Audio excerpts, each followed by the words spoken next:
Israel ने Tehran पर भीषण हमला शुरू कर दिया है। तेहरान पर मिसाइलों की बौछारें हो रही हैं। वहीं ट्रंप ने कहा है कि ईरान के एटमी अड्डे की तबाही तक युद्ध चलता रहेगा। लेकिन बड़ी वार्निंग नेतन्याहू की तरफ से आई है। इजरायल के टारगेट पर अब ईरान के सर्वोच्च नेता अली खामनेई नजर आ रहे हैं।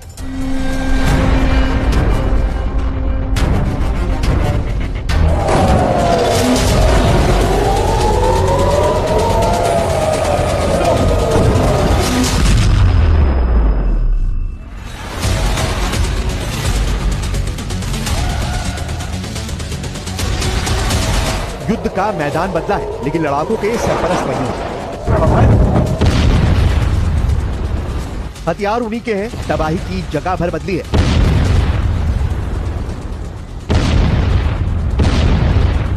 यूक्रेन रूस जैसा युद्ध है ये। यहां अमेरिका की बिछाई बिसात पर बारूद बरस रहा है। इजराइल ने ईरान में घुसकर तबाही मचा रखी है। सुपर पावर और ज्यादा विनाशकारी तबाही की गारंटी ले रहा है।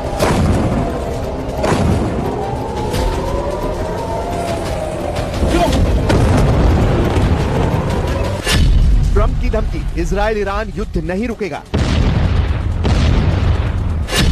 नेतन्याहू की चेतावनी, खामनेई के खात्मे तक युद्ध चलेगा। G7 का संयुक्त बयान, आतंक गढ़ है ईरान। पुतिन की एंट्री ने पलटा खाड़ी युद्ध।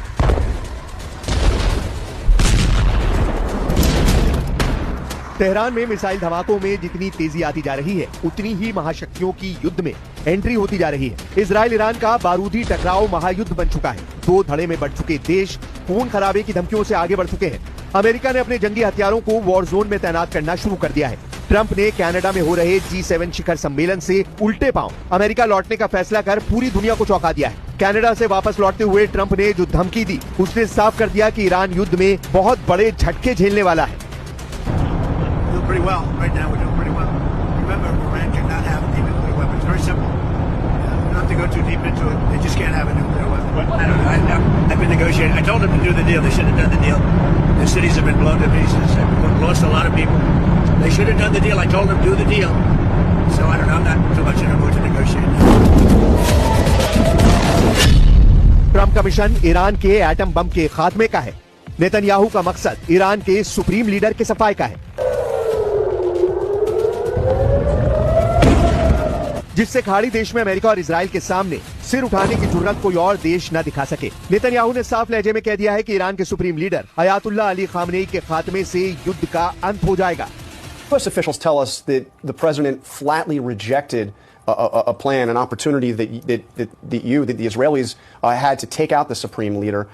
Do you understand his concern? My understanding is his concern is that this would escalate the conflict beyond where it is already. It's not going to escalate the conflict. It's going to end the conflict.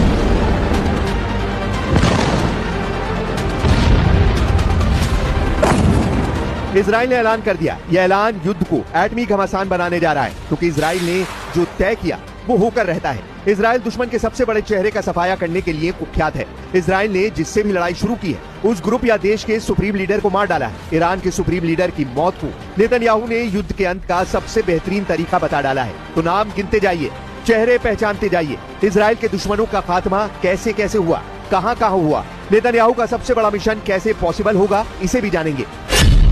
Israel का पहला दुश्मन Hamas का chief Ismail हानिया।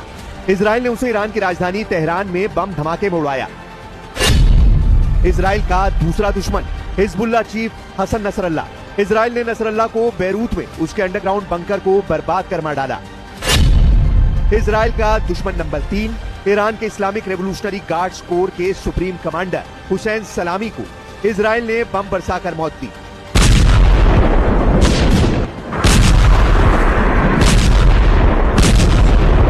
Israel दुश्मन के नाम के ऐलान भर का मौका देता है।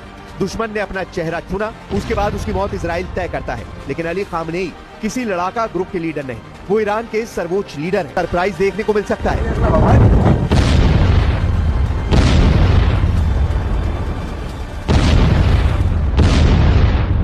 दावा ये भी किया जा रहा है कि हिजबुल्लाह के खिलाफ जैसे पेजर और मोबाइल बम का इस्तेमाल हुआ, उससे कहीं ज्यादा विनाशकारी हमले इजराइल करने की तैयारी में है। इजराइल ने अब तक ईरान के एटमी अड्डे, मिसाइल बेस को तबाह करने पर पूरा फोकस कर रखा है। इस बीच ईरान ने जितने भी सैन्य कमांडर मिलते जा रहे हैं, उन्हें इजराइल मौत के घाट उतारता जा रहा है। इजराइल ने दावा किया है कि उसने ईरान के शीर्ष सैन्य कमांडर अली शादमानी को खामनेई का बेहद करीबी बताया जाता था। शादमानी को कमांडर गुलाम अली राशिद की मौत के बाद हाल में ही पद सौंपा गया था।